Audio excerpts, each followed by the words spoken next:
السلام عليكم ورحمة الله وبركاته. الحمد لله نحمده ونستعينه ونستغفره ونؤمن به ونتوكل عليه ونشكره ولا نكفره ونعوذ بالله من شرور أنفسنا ومن سيئات أعمالنا. من يهده الله فلا مضل له ومن يضلله فلا هادي له. ونشهد أن لا إله إلا الله وأن محمدا عبده ورسوله أرسله بالحق بشيرا ونذيرا وداعيا إلى الله بإذنه وسراجا منيرا. فقد قال الله تعالى في شان حبيبه ومحبوبه مخبرا وآمرا: إن الله وملائكته يصلون على النبي يا أيها الذين آمنوا صلوا عليه وسلموا تسليما. اللهم صل سيدنا مولانا محمد وعلى آل سيدنا محمد. اللهم صل سيدنا مولانا محمد وعلى آل سيدنا مولانا محمد. জোরে জোরে পড়ুন দুরূদ ও মুমিন ভাই বসিয়া, মুদের দরুদ শুনেন নবীজি রওজা পাকে শুইয়া। আল্লাহুম্মা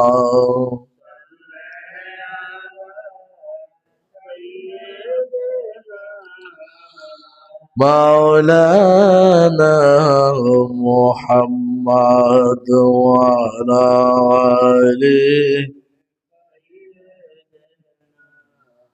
مولانا محمد। এই বিশ্ব ভুবনে যা কিছু আছে সকলি মানিল আল্লাহকে, কেবলে মানুষ শুধু যে বেহুশ চিনিল না তাহার স্রষ্টাকে।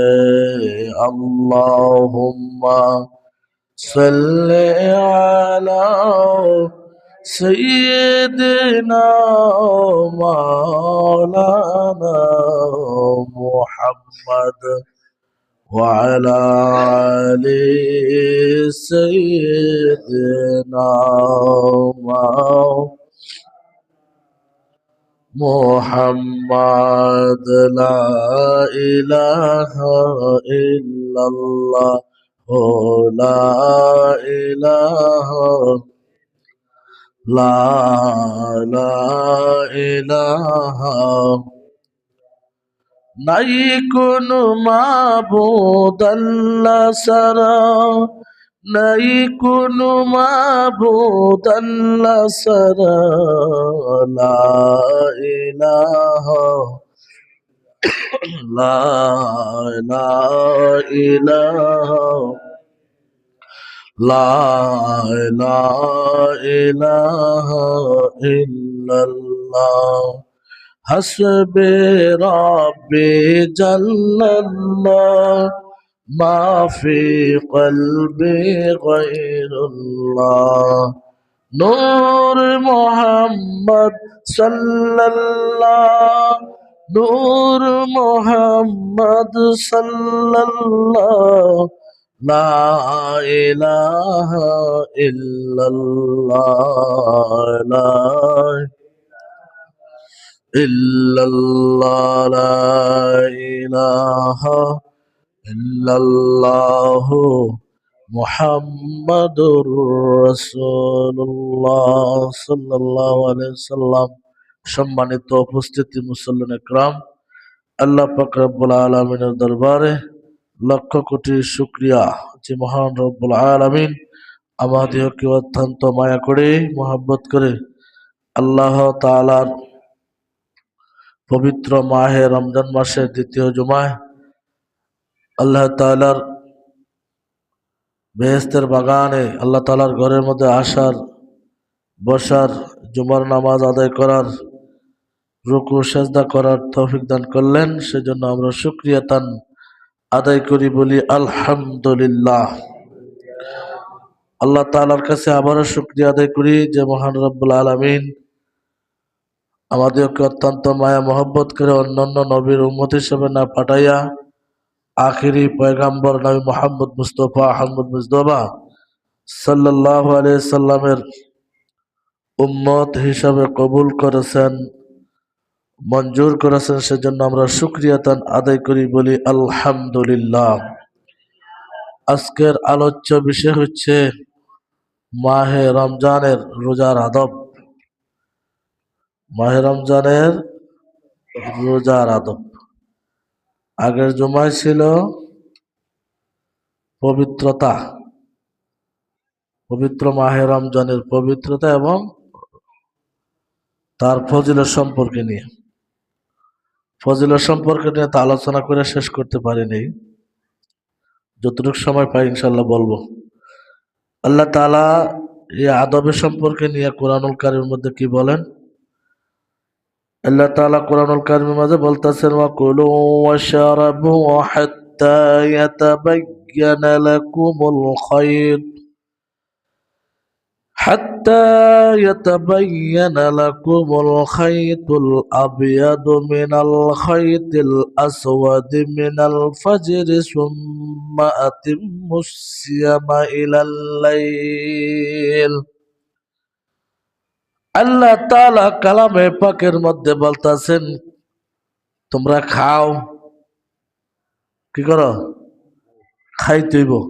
কি খাইতেইব? কোন সময় খাইতেইব? এটা আল্লাহ কোরআনের মধ্যে এই আয়াতের মধ্যে বলতেছেন, খাও। কোন সময় খাইতো?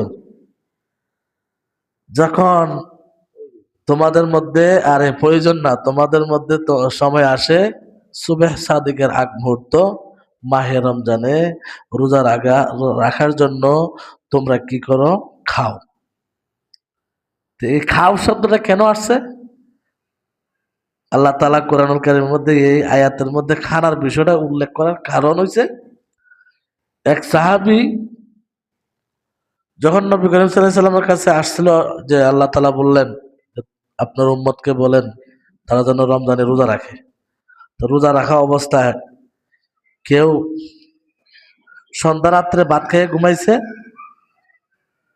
আর ভোর রাত্রে উঠটা কোনো কিছু প্রস্তুতি না নিয়া ফজরের নামাজের আগেই সে নিয়ত করে ফেলছে, রোজা রাখছে না খাইয়া। এবং সারাদিন সে রোজা রাখা অবস্থায় পরিশ্রম করছে। সে ছিল গরিব একজন সাহাবী। সারাদিন উপবাস থাকা অবস্থায় পরিশ্রম করে যখন সে ইফতারের সময় হয়ে গেল, ইফতারের মানে এমন ক্লান্তের মধ্যে সে সারাদিনে পরিশ্রম করার কারণে হালকা একটু পানি খাইয়া মাগরিবের নামাজ পড়িয়া সে ইফতারি করছে। তখন অন্য কিছু না খাইয়া তারাবির নামাজ আদায় করে সে কি করছে, মানে ক্লান্তের কারণে খানার কথা ভুলে গেছে গা, সে আবার শুয়ে গেছে গা। সারাদিনের পরিশ্রম আবার তারাবির নামাজ সবকিছু মিলাইয়া ক্লান্ত হয়ে গেছে। তো ক্লান্ত হওয়ার কারণে উনি ঘুমে ধরে লাইছে, আবার ফজরের আদান দিয়ে লাইছে। এমন টাইমে উনি ঘুম থেকে উঠতে কয় নামাইতো না সুন্নাহ আদান শাহরি রমাদান, হ্যাঁ, মানে আবার রোজা রেখে লাইছে। এমন অবস্থায় উনি 2 দিন একাধারে রোজা রাখার কারণে এমন ক্লান্ত হয়েছে, পরিশ্রম তো করছে, উনি এমন দুর্বল হয়ে গেছে। কেমন এমন দুর্বল হয়েছে, আর রোজা রাখার ক্ষমতা নাই। আল্লাহ তাআলা কালামা পাকের মধ্যে আমার নবীকে জানাইয়া বলেন, وكلوا واشربوا حتى يتبين لكم الخيط الأبيض من الخيط الأسود من الفجر ثم أتموا الصيام إلى الليل। তোমরা পানাহার করো, খাও সুবহ সাদিক পর্যন্ত, এবং সূর্য অস্তর পর্যন্ত তোমরা রোজা রাখো, পূরণ করো। এটা দিয়া আল্লাহ তাআলা আমাদের জন্য সহজ করে দিলেন। আমার নবী বলতেছেন, তোমরা না খাইয়ে রোজা রাখো না, শরীর দুর্বল করে লাগবে বেশি, তার সামনে রোজাটা আগে রাখা সম্ভব হইতো না। এত 30টি রোজা পরিপূর্ণ রাখতে হলে একবারে না খাইয়ে রোজাটা রাখা ঠিক না। সেহরির সময় খাও, মানে সূর্য আর সরি সুবহ সাদিকের সময় তোমরা কি করো, এর আগে খানা দানা খাইয়া তোমরা প্রস্তুতি নাও রোজা রাখার জন্য। তখন ওই সাহাবি কথাটা আল্লাহ তাআলা উল্লেখ কইরা কি করছেন, আমাদের জন্য সহজ করে দিলেন। এমন দুর্বল হয়েছিল, উনি নিজে বিছানা থেকে দাঁড়াইয়া উঠতে মানে শক্তি পাইতো না। 2 দিন না খাইয়া রোজা রাখছে, মানে আল্লাহর আইন পালন করতে যে না খাইয়া রোজা রাখছে। তো হ্যাঁ, যদি না খাওয়ার পরে আপনি রোজা রাখতে চান পারবেন, রোজা হয়ে যাবে, কিন্তু ওই যে কষ্টটা যাতে না হয় এই জন্য আমার আল্লাহ বলেন, বান্দা তুমি খাও, পান করো, তারপরে রোজা রাখো, না খাইয়া রোজা রাখো না। তো আল্লাহ যেন আমাদেরকে পরিপূর্ণ প্রতিদিন নিয়মিত খানার পরে যেন আমরা রোজা রাখতে পারি, সেই জন্য আল্লাহ আমাদেরকে সকলকে তৌফিক দান করে, সকলে বলি আমিন। গ্যাসের জুমাতে আমি আলোচনা করেছিলাম যে রোজার ফজিলত সম্পর্কে নিয়ে। তো ফজিলতটা এমন, আল্লাহ রাসূল পাক সাল্লাল্লাহু আলাইহি সাল্লাম বলেন, আর যত আবু হুরায়রা রাদিয়াল্লাহু তাআলা আনহু হতে বর্ণিত, তিনি বলেন রাসূল পাক সাল্লাল্লাহু আলাইহি সাল্লাম বলতেছেন, যখন রমজান মাসের প্রথম রাত আগমন করে তখন আল্লাহ তাআলা জাহান্নামের দরজাগুলো বন্ধ করে দেন। কি করেন? জাহান্নামের দরজাগুলো বন্ধ করে দেন এবং ঘোষণা করে দেন, হে ফেরেশতারা, তোমরা জাহান্নাম একেবারে বন্ধ করো 30 দিনের জন্য, মানে রমজান মাসের জন্য। এরপরে বলা হচ্ছে তাদেরকে বলছে যে তোমরা জান্নাতের দরজাটা খুলে দাও রমজান মাস যতক্ষণ আছে। আর প্রথম রাত্রে আরেকটা কাজ আল্লাহ তাআলা ফেরেশতাদের দিয়ে করান, সেটা হলো শয়তানকে তার ঘোরাফেরা যা আছে সব দিকে কি করে আল্লাহ তাআলা জিনজিলের পিঞ্জিরার ভিতরে আবদ্ধ করে রাখেন, যাতে বান্দাদেরকে আক্রমণ না করতে পারে। ওর প্রশ্ন করতে পারেন যে হুজুর, রমজান সারা দিকে রমজানের আগে এত হইতো না, রমজানটা আইতে দিকে আরো বেশি বাইরে যায় মানুষ। হ্যাঁ, এই যে 11 মাসে যে খাচ্ছিয়ত, এই খাসিয়তটা যাওয়ার আগে দিয়ে একটু বালা করে মালিশ করে দেওয়া যায়। করিস, আমি তোর দিয়া গেলাম, বালা করে করিস, বুঝলি কি হয়েছে। আর কিছু ঘোরাফেরা আছে না, সেদিন ধরে কইয়া যায় তোমার যে ট্রেনিংটা দিছি বালা করে দিস, একটু রোজার মধ্যে তারা যেন রোজা না রাখতে পারে, সেরির সময় একটু ঘুমটা বালা করে পারাই দিস। সেরি না খাইলে তো আমি সেরি খাইছি না, রোজা রাখতে পারতাম না। এইভাবে কইরা তাদেরকে ট্রেনিং দেওয়া যায়। আর এই শয়তান এখান থেকে মুসকে মুসকে হাসে, কয়, আমি 11 মাস ট্রেনিং দিছি। আর আমার আল্লাহ বলেন, আমি আমার বান্দাকে যাতে রমজান মাসে যদি তাকে আমি ধরে রাখতাম, মানে এইভাবে ডাইরেক্ট ধরে না রাখতে যদি আমি সাইরা রাখতাম, তাহলে আমার বান্দারা রমজানে রোজা রাখাটা কঠিন হয়ে যেত। এবং রমজানের যে পবিত্রতা, এই পবিত্রতা ধরে রাখাটা কঠিন অবস্থা হয়ে যেত। শয়তানে কত কলা কৌশলে রমজানের পবিত্রতাটা নষ্ট করে দিত। যদিও শয়তানকে ধরে রাখা হয়, কিন্তু তারপরেও রমজান মাস আসলে বিভিন্ন মানুষ রূপী শয়তান বাহির হইয়া দেখেন মিডিয়ার মধ্যে বিভিন্ন রকমের অজুহাত দেখানো শুরু করে। কেউ নতুন হাদিস বার করে, কেউ হাদিস ভালো সঠিক হাদিসকে কি করে জাল হাদিস বলিয়ে ঘোষণা করে। এটা কিন্তু শয়তানের একটা অংশ, শয়তানের আদি। এটা হলো শয়তানের বংশ, এটা ফেরাউনের বংশ। এরা হইল কি ইয়াজিদ, ইয়াজিদের বংশ। এরা কখনো যারা এই ইসলামের জন্য নামাজ, রোজা, হজ, যাকাত, আমল, আখলাক, নবীর প্রেম, ভালোবাসা, জিয়ারত, আজানের আগে পড়েন, বিভিন্ন রকমের আমাদের যে আমল আখলাক করি, এগুলা নিয়ে যে বিভিন্ন ফেতনা ফাসাদ করে, এটি একমাত্র শয়তানের বড় ভাই। শয়তানের বড় ভাই হয়েছে কেটা? ফেরাউন। কারণ ফেরাউনে কেমন শয়তানি করছে আল্লাহ নিজে দাবি করছে, তাহলে শয়তানের বড় ভাই এটা। আরো তো ফেরাউন, নমরুদ, এরপরে যারা এই ধরনের বিভিন্ন রকমের আল্লাহ তাআলা থেকে শুরু করে কোরআনুল কারীম, আসমানি কিতাব, নবীগণের প্রতি জুলুম অত্যাচার করেছে, আল্লাহ তাআলার অস্তিত্বকে তারা ভুলিয়ে দেওয়ার চেষ্টা করেছিল। তারাই আগের থেকে তখন থেকে শুরু করে এই বিভিন্ন রকমের ফিতনা ফাসাদ শুরু হয়েছিল। তখন আল্লাহ তাআলা নবী করিম সাল্লাল্লাহু আলাইহি ওয়াসাল্লাম আমাদেরকে বলেছিলেন, তাদের কাছ থেকে তোমরা কি থাকো, দূরে থাকো, এরা ফিতনাবাজ। রাসূল পাক সাল্লাল্লাহু আলাইহি সাল্লাম বলেন, মাহে রমজান মাস যখন আসবে, জিনকে আবদ্ধ করা হবে এবং দুজককে বন্ধ করে দেওয়া হবে, জাহান্নামকে বন্ধ করে দেওয়া হবে, জান্নাতের দরজা খুলে দেওয়া হবে এবং সমস্ত কবরবাসী মুমিন বা মুসলমানের কবরের আযাব বন্ধ করে দেয়া তাদেরকে ঘোষণা করে দেওয়া হবে, আজকে থেকে পুরা রমজান মাস তোমরা মুক্ত থাকবে। বলেন না সুবহানাল্লাহ।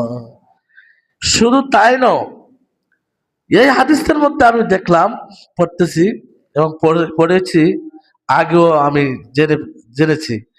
রাসূল পাক সাল্লাল্লাহু আলাইহি ওয়াসাল্লাম বলেন, এই মাসটা যখন আসে তখন একজন আহ্বানকারী ফেরেশতা বলে থাকে, হে কল্যাণ তলবকারী, অগ্রসর হও, হে আল্লাহর মেহমানগণ তোমরা অগ্রসর হও, হে আল্লাহর মেহমানরা, হে আল্লাহর বান্দারা, তোমরা অন্যায় আচরণ করো না, বিরত হও, তোমরা গালিমন্দ থেকে বিরত হও, তোমরা ঝগড়া পাসাদ থেকে তোমরা বিরত হও, হক হালাল রুজি করো, হারাম পথে যেও না, তোমরা সঠিক পথে থেকে আল্লাহ তাআলার ইবাদতি গোলামি করো এবং রমজান মাসের পবিত্রতা রক্ষা করো, রোজা রাখো, তারাবির নামাজ আদায় করো। বলেন না সুবহানাল্লাহ। শুধু তাই না, আমার নবীর এই হাদিসে বলতেছে, রাসূল পাক সাল্লাল্লাহু আলাইহি ওয়াসাল্লাম বলতেছেন যে এই মাস আসলে প্রথম রাত্র থেকে শুরু করে এই মাসের শেষ তারিখ রাত পর্যন্ত আমার আল্লাহ তাআলা প্রত্যেক রাত্রে দুজকি বান্দাদেরকে মাফ করতে থাকেন। কি করেন? মাফ করে দেন। দুজকি বান্দাদেরকে কি করেন? আল্লাহ তাআলা মাফ করে দেন। তো অন্য একটা হাদিসের মধ্যে আমি পাইছিলাম, যদি এটা ব্যাখ্যা দিতে যাইয়া হযরত উসমান গনি লেখক, উনি হইলেন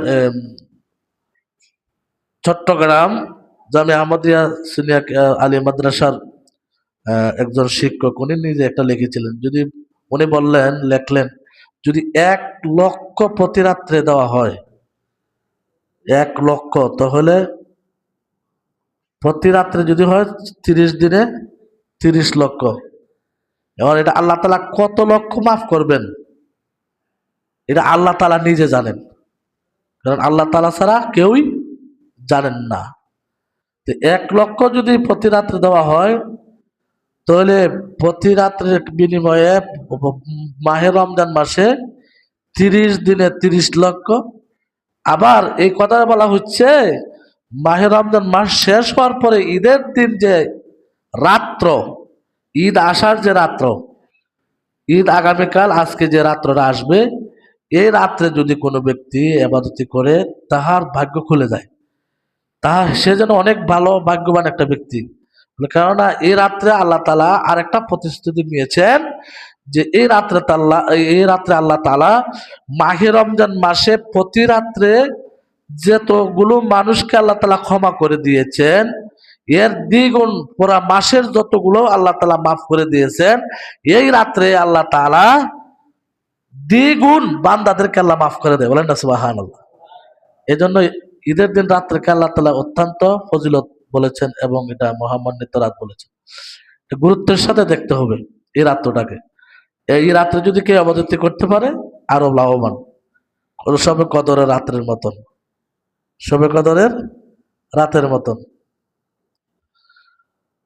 তো রাসূল পাক সাল্লাল্লাহু আলাইহি সাল্লাম বলেন এই মাহে রমজানের পবিত্রতা অর্জন করো এই কারণেই আমার আল্লাহ তাআলা মাহে রমজান মাস শেষ হওয়ার পরে শাওয়াল মাসের 1ম তারিখ থেকে শুরু করে শাবানের 30 তারিখ পর্যন্ত মাহে রমজানের ফজিলতের বর্ণনা দিতে যাইয়া আমার নবী বলেন মাহে রমজানের পবিত্রতার অর্জনের জন্য আমার আল্লাহ তাআলা মাহে রমজানের মর্যাদা বাড়ানোর জন্য শাওয়াল মাসের 1ম তারিখ থেকে শুরু করে আল্লাহ তাআলা শাবান মাসের শেষ তারিখ পর্যন্ত আল্লাহ তাআলা জান্নাতের ফেরেশতাদেরকে দেওয়াইয়া আল্লাহ তাআলা আসমান গুলোকে সাজাইতে থাকেন। বলেন না সুবহানাল্লাহ।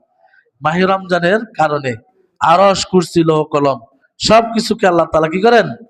সাজাইতে থাকেন, সুসজ্জিত করতে থাকেন।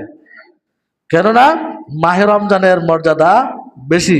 বেহেশত আল্লাহ তাআলা এত সুন্দর করে সাজান, যেই সাজানো দেখে একদল মহিলারা মানে রমণীরা আল্লাহর কাছে হাহাকার করে, বেহেশতি রমণী আল্লাহর কাছে বলে আল্লাহ তোমার কাছে ফরিয়াদ করি মাওলা, জান্নাতের মধ্যে এমন একজন পুরুষের সঙ্গে আমাকে বিবাহ দিবেন, আমাকে এমন একজন পুরুষের সঙ্গী বানাইয়া দিবেন যেন দেখলে আমি তাহার চেহারা দেখলে আমার মন ভরে যায়, চক্ষু শীতল হয়ে যায়,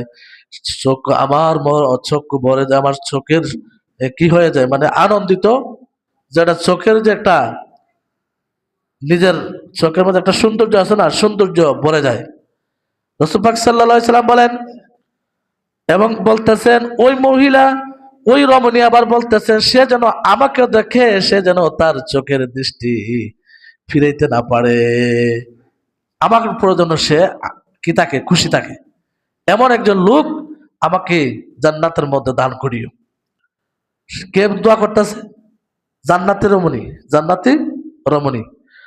তখন রাসূল পাক সাল্লাল্লাহু আলাইহি সাল্লাম বলেন হে আমার সাহাবীরা, জানোনি ওই মহিলা, ওই রমণীকে কার জন্য দোয়া করতেছে জানোনি? এই মহিলা, এই রমণী দোয়া করতেছে আল্লাহ তাআলার কাছে যারা রমজান মাসে রোজা রাখিয়া জান্নাতি হয়ে যায়। বলেন না সুবহানাল্লাহ। মাহে রমজান মাসে রোজা রাখার পরে আল্লাহ যাকে জান্নাতের সার্টিফিকেট দিয়ে দেয়, আল্লাহ যাকে জান্নাতে ঘোষণা করে দেন, ওই সমস্ত ব্যক্তির কথা জান্নাতি রমণীরা আল্লাহর কাছে দোয়া করে আল্লাহ তাদের স্বামী বানাইও, তারা যেন আমার স্বামী হয়ে যায়।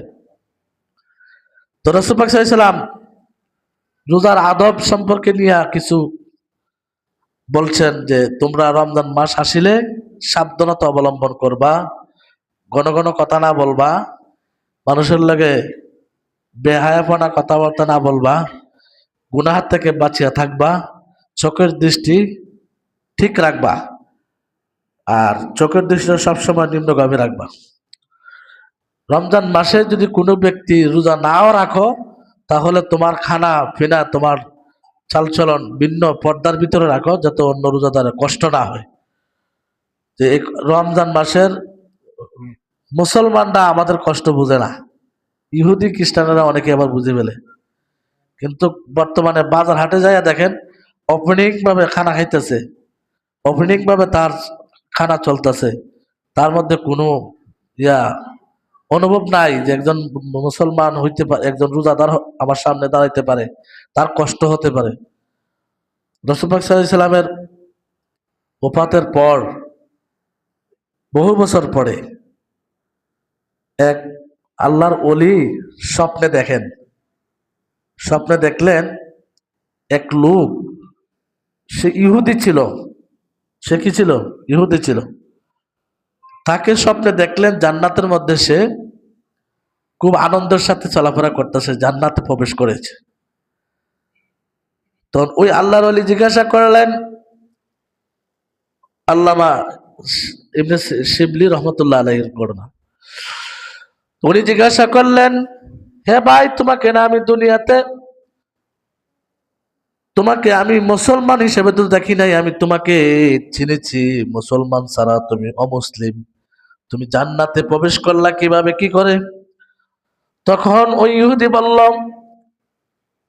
ও আল্লাহর ওলি হুজুর, ঠিকই বলেছেন, সঠিক কথাই বলেছেন। আমি আসলে একজন ইহুদি ছিলাম, আমি অমুসলিম ছিলাম, কিন্তু আমার আল্লাহ তাআলা আমার মরণের সময় ইমানি দৌলত দান করে জান্নাত দিয়ে দিয়েছে। বলেন না সুবহানাল্লাহ। তখন ওনার মনের মধ্যে আগ্রহ জেগে ফেললো। আল্লাহ রাসূল বলতেছেন, বাবা কিভাবে কিভাবে বলেন না, কেমনে সম্ভব? ও একদিন মাহে রমজান মাস প্রবেশ করেছে, আমার সন্তানকে নিয়ে বাজারে নিয়ে গিয়েছিলাম। বাজারে নেওয়ার পরে আমার সন্তানে মুসলমানদের সামনে খানা খাইতেছিল, তখন আমি তাকে বাধা দিয়েছিলাম, কিন্তু সে আমার বাধা আপত্তি না মানা সত্ত্বেও সে খানা খাইতেছিল। কিন্তু খানা খাওয়ার কারণে আমার মনের মাঝে বড় রাগ আসলো।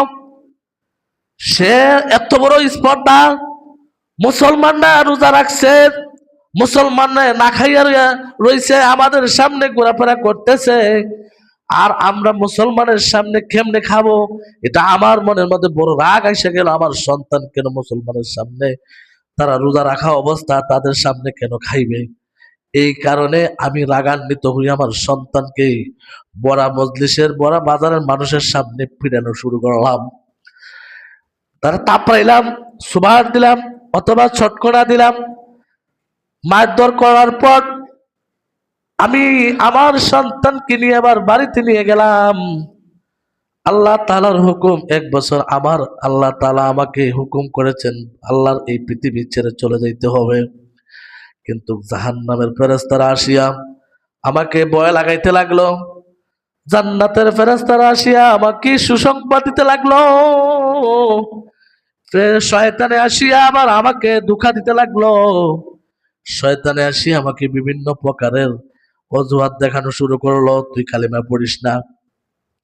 কিন্তু আমার আল্লাহ তাআলা সেই ওই আমলের কারণে, আমার সন্তানকে মারার কারণে, মাহে রমজানকে আমি মহব্বত করার কারণে আমার আল্লাহ তাআলা আমার অন্তরের মধ্যে কালেমার তালিম আমার অন্তরের মধ্যে অটোমেটিক জারি হতে লাগলো। আমি বলতে লাগলাম, লা ইলাহা ইল্লাল্লাহু মুহাম্মাদুর রাসূলুল্লাহ সাল্লাল্লাহু আলাইহি ওয়াসাল্লাম। আমি যখন কবরের বাসিন্দা হয়ে গেলাম, জাহান্নামের ফেরেশতারা টানাটানি শুরু করলো, জাহান্নামের জান্নাতি ফেরেশতারা টানাটানি শুরু করলো। আমার আল্লাহ বলে, থামো, আমার বান্দা ঈমান এনেছে বটে, এখনো তো সে আমল করার সুযোগ পায় নাই, তোমরা কেন জাহান্নামে নিয়ে যাচ্ছ? আমার বান্দায় মাত্র কালেমা পড়ে ঈমানদার হয়েছে, তারপরে তার মৃত্যুই হয়ে গেছে।